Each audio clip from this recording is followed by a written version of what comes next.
नमस्कार, स्वागत है आप सभी का। आप देख रहे हैं एनएमएफ न्यूज। आपके साथ मैं हूं नमता चौधरी। बात करेंगे आज असम की मुख्यमंत्री हिमंता बिस्वा शर्मा की। हिमंता बिस्वा शर्मा ने शायद कसम खा ली है कि घुसपैठियों को असम से और देश से खदेड़कर ही मानेंगे। और इन घुसपैठियों ने जिस तरीके से फर्जी डॉक्यूमेंट्स बनवाकर सरकारी जमीन पर अवैध तरीके से कब्जा कर रखा है, उसको लेकर भी असम की हिमंता सरकार अभियान चला रही है।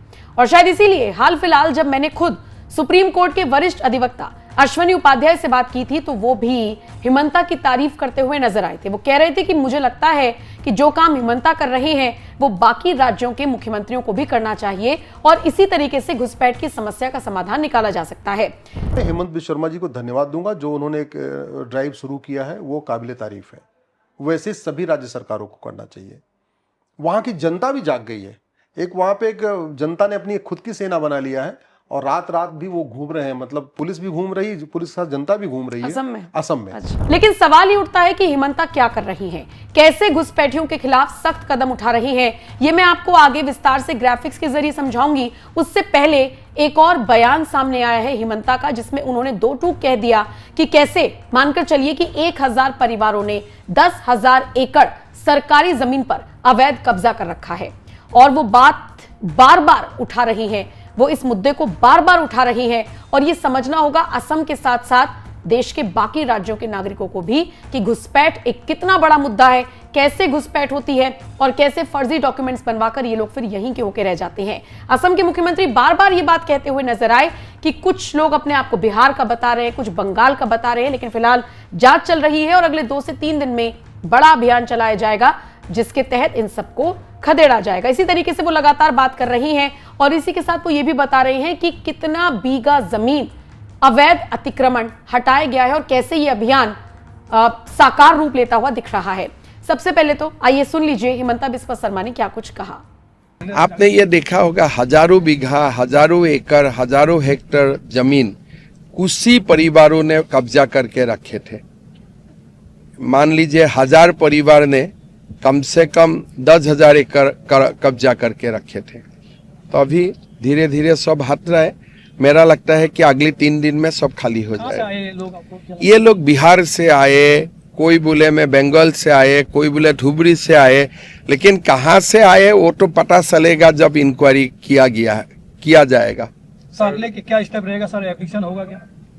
ये तो होने वाला है। एविक्शन जरूरत होगा जब लोग खुद बाहर नहीं जाएगा। मेरा लगता है अगली 2-3 दिन में सारे लोग खुद बाहर चला जाएगा। तो सुना आपने हिमंता बिस्वा शर्मा क्या कुछ कह रहे हैं। और आइए अब इसे समझिए कि घुसपैठियों के खिलाफ और घुसपैठ के खिलाफ कैसे असम के मुख्यमंत्री ने मोर्चा संभाला हुआ है। अवैध कब्जे हटाने के लिए बेदखली अभियान। शर्मा ने सरकारी और वन भूमि पर अवैध कब्जे हटाने के लिए बड़े पैमाने पर अभियान शुरू किया।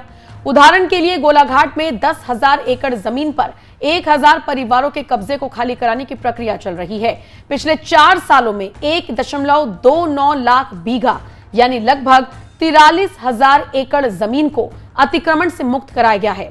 गोरखुटी में 2021 में 77,420 बीघा जमीन को मुक्त कराया गया, जिसे अब कृषि और अन्य सार्वजनिक उपयोग के लिए विकसित किया जा रहा है।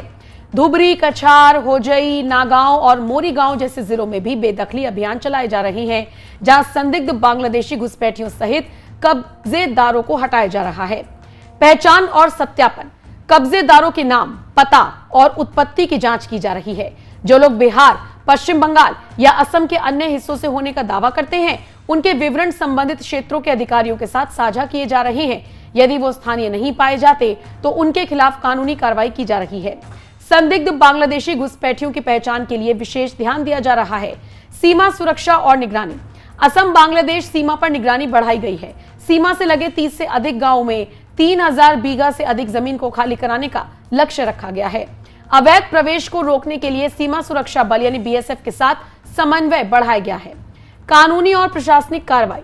घुसपैठियों को चिन्हित करने और उनके खिलाफ कानूनी कार्रवाई के लिए स्थानीय प्रशासन को निर्देश दिए गए हैं। शर्मा ने स्पष्ट किया कि अवैध कब्जे से जुड़ी आपराधिक गतिविधियों जैसे नशीली दवाओं का व्यापार और चोरी को बर्दाश्त नहीं किया जाएगा। घुसपैठियों के लिए आधार कार्ड, राशन कार्ड और मतदाता सूची में नाम जोड़ने की प्रक्रिया को सख्त किया गया है। आर्थिक सहायता और पुनर्वास। बेदखली के दौरान प्रभावित परिवारों को आर्थिक सहायता प्रदान की जा रही है। उदाहरण के लिए धुबरी में 1400 परिवारों के प्रति परिवार 50,000 रुपए की सहायता दी गई। हालांकि ये सहायता केवल उन लोगों के लिए है जो स्थानीय होने का दावा करते हैं और जिनके दस्तावेज सत्यापित होते हैं। सार्वजनिक जागरूकता और स्थानीय सहयोग। शर्मा ने स्थानीय लोगों से बेदखली अभियानों में सहयोग करने की अपील की। उन्होंने कहा कि यह अभियान असम की जनसांख्यिकी और भूमि अधिकारों की रक्षा के लिए जरूरी है। घुसपैठ को असम की सांस्कृतिक और सामाजिक पहचान के लिए खतरा बताते हुए जनता को जागरूक करने पर जोर दिया जा रहा है। आलोचनाओं का जवाब। विपक्ष और मानवाधिकार संगठनों ने इन अभियानों को अल्पसंख्यकों के खिलाफ भेदभावपूर्ण बताया है। हालांकि शर्मा ने इन आलोचनाओं को खारिज किया और कहा कि यह कार्रवाई केवल अवैध कब्जेदारों और घुसपैठियों के खिलाफ है, न कि किसी समुदाय विशेष के खिलाफ। धुबरी में हिंसक घटनाओं के बाद जहां बेदखली के दौरान पथराव और लाठीचार्ज हुआ, शर्मा ने स्थिति को नियंत्रित करने के लिए प्रशासन की तत्परता पर जोर दिया। दीर्घकालिक योजनाएं क्या हैं? मुक्त कराई गई जमीन का उपयोग वनीकरण, कृषि और सार्वजनिक परियोजनाओं के लिए किया जा रहा है। शर्मा ने इसे असम के विकास और पर्यावरण संरक्षण से जोड़ा है। भविष्य में घुसपैठ को रोकने के लिए और सख्त नीतियां लागू करने की बात भी कही गई है। तो सीएम हिमंता कैसे घुसपैठियों के खिलाफ अभियान चला रही हैं, क्या सख्त कदम उठा रही हैं, ये आपने देख लिया। कैसे वो बता रही हैं कि 1000 परिवार और 10,000 एकड़ सरकारी जमीन पर कब्जा करके बैठे हैं, वो बयान आपने सुन लिया। और जिस तरीके से अश्वनी उपाध्याय जो कि सुप्रीम कोर्ट के वरिष्ठ अधिवक्ता हैं, वो भी हिमंता की तारीफों में पुल बांधते हुए नजर आए, वो भी आपने सुन लिया। अब आप इस खबर पर क्या राय रखते हैं? आप अपनी राय हमें कमेंट कर जरूर बताएं। आपने ये देखा होगा हजारों बीघा, हजारों एकड़, हजारों हेक्टर जमीन कुछ परिवारों ने कब्जा करके रखे थे। मान लीजिए 1000 परिवार ने कम से कम 10,000 एकड़ कब्जा करके रखे थे। तो अभी धीरे धीरे सब हट रहा है।